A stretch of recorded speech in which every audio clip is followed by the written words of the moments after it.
Macca's Reviews.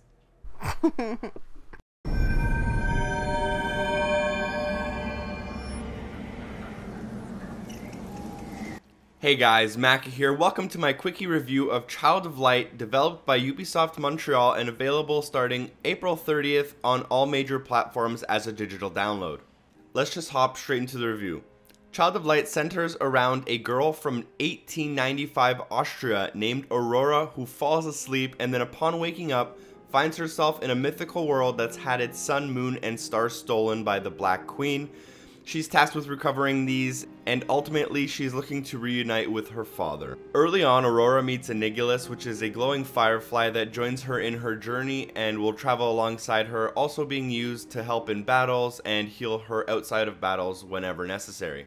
Now, as soon as you start playing this game, the one thing that will stand out are most definitely the graphics and the audio. The game uses the ubi-art engine, which was used to make Rayman Legends, and it definitely paid off. The graphics are absolutely incredible, and the audio, although subtle, is also extremely well done.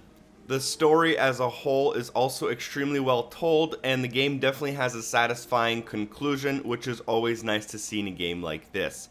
Now, Child of Light is a side-scrolling RPG with stats and leveling. I haven't played many RPGs in my life, although early on I have played a lot of Final Fantasy and Pokemon even, and this game definitely reminded me a little bit of both of those combined. The combat is both engaging and extremely complex, but it does have a very nice and gradual learning curve. The game uses an active timeline that is shown at the bottom of the screen during battles, and there's a variety of ways to use this to your advantage by slowing down enemies or trying to count the exact time in which an enemy will be casting its spell to try to catch it off guard and interrupt it. It's a very complex, in-depth combat system that felt very gratifying once I understood it and was able to use it to my full abilities. The controls of the game also felt perfectly responsive and I had no problems there. The game also contains a crafting system, which is a nice addition. Now, the game is also a little bit linear, which in my opinion is not always a bad thing. The game does kind of make you go exactly where it wants you to go, and that has to do a lot with it telling the story, so I'm completely fine with that. But some people who are looking for a completely open game may be a little bit disappointed.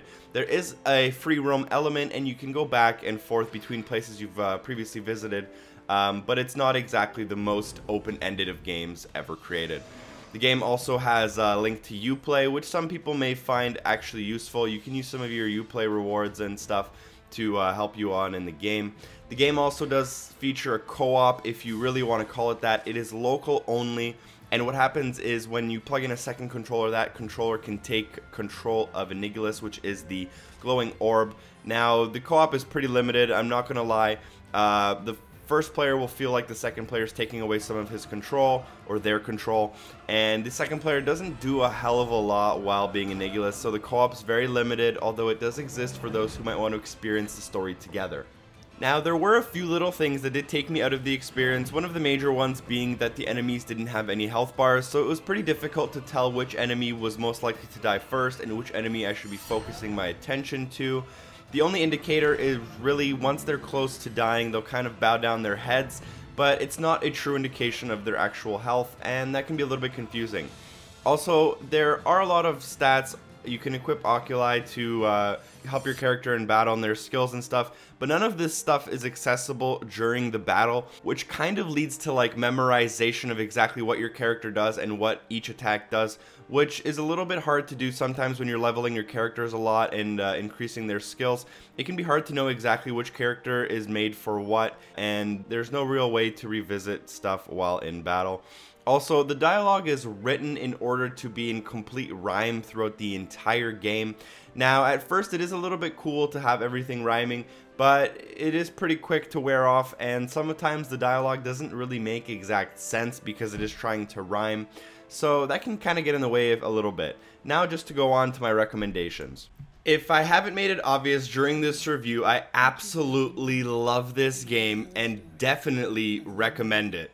Now, it's not for everyone, but I highly recommend that anyone who's had any enjoyment in older RPG style games takes a look into this game. It comes in at a good price and offers a solid 12 to 15 hours of gameplay, and also tells a great story that I think a lot of people would really enjoy. The music is also incredible, and the graphics are absolutely stunning. I highly recommend this game.